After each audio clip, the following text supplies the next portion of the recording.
Stuck trying to change a client's name in Namecheap? I'll show you exactly where to click to fix it in under a minute. I've been exactly where you are right now, clicking around that dashboard, wondering why such a simple edit feels hidden. But once you see how it's done, you'll wonder why you ever struggled with it at all. First, open your website editor. Then follow these simple steps to rename any client. Start by opening your Namecheap website builder.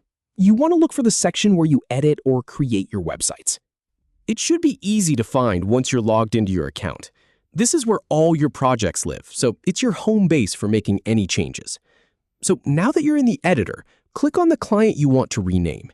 In this case, you'll see something labeled Client 1. Go ahead and click on that. It might seem too simple, but this is where the magic starts. The interface is visual, so you're literally clicking on the name you want to change right on the page.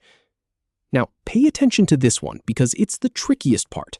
You need to click on the highlighted area that appears. This is the spot that's actually editable. It might look like just a block of text, but when you click it, you'll see it's ready for you to type.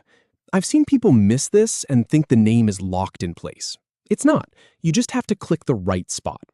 Then click Continue to proceed. This is Namecheap's way of confirming you want to make changes to this particular element. It's a small step, but an important one. Don't skip it or you'll end up right back where you started. Now you can type the new name in the field that opens up. Go ahead and type whatever name you need. Maybe it's a real client name, or maybe you're just reorganizing your projects. Either way, this is where you make it happen. And here's the thing I love about this process.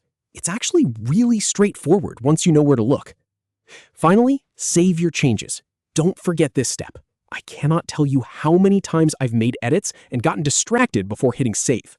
It's the difference between a 2-second fix and having to do the whole thing over again. Check that the name updated correctly. Just glance at the page and make sure it shows what you typed. And that's it.